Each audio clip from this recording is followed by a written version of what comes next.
Someday, scientists believe tiny DNA-based robots and other nanodevices will deliver medicine inside our bodies, detect the presence of deadly pathogens, and help manufacture increasingly smaller electronics. Researchers take a big step toward that future by developing a new tool that can design much more complex DNA robots and nanodevices than were ever possible before in a fraction of the time. In a paper published on 19 April 2021 by the researchers from The Ohio State University, unveiled new software they call Magic DNA. The software helps researchers design ways to take tiny strands of DNA and combine them into complex structures with parts like rotors and hinges that can move and complete a variety of tasks, including drug delivery. Researchers have been doing this for a number of years, with slower tools with tedious manual steps, said Carlos Castro, co-author of the study and associate professor of mechanical and aerospace engineering at Ohio State. Now, nanodevices that may have taken us several days to design before now take us just a few minutes, Castro said. And now researchers can make much more complex and useful nanodevices.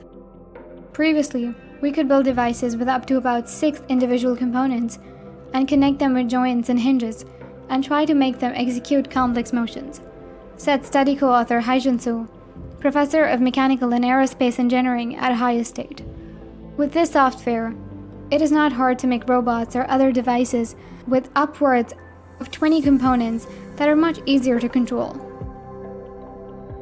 It is a huge step in our ability to design nanodevices that can perform the complex actions that we want them to do.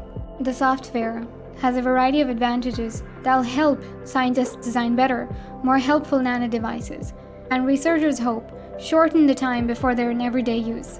One advantage is that it allows researchers to carry out the entire design truly in 3D. Earlier design tools only allowed creation in 2D, forcing researchers to map their creations into 3D.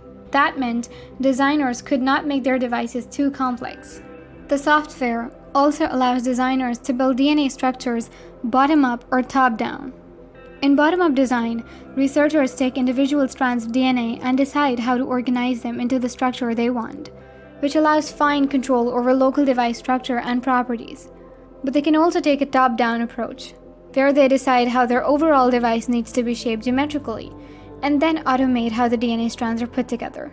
Combining the two allows for increasing complexity of the overall geometry, while maintaining precise control over individual component properties, says Castro.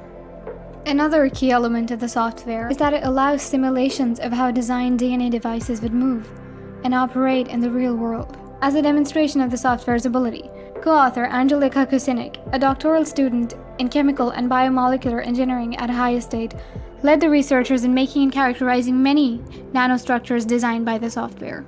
Some of the devices they created included robot arms with claws that can pick up smaller items and a 100 nanometer size structure that looks like an airplane.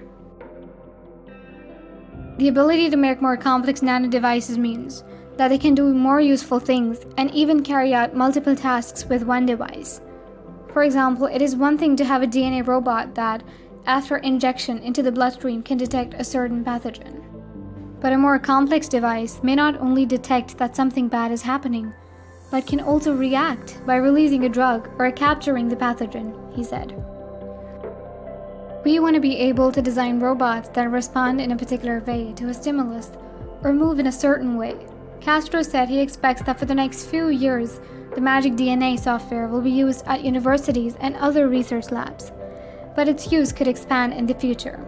There is getting to be more and more commercial interest in DNA nanotechnology, he said. I think in the next 5 to 10 years, we'll start seeing commercial applications of DNA nanodevices, and we're optimistic that this software can help drive that.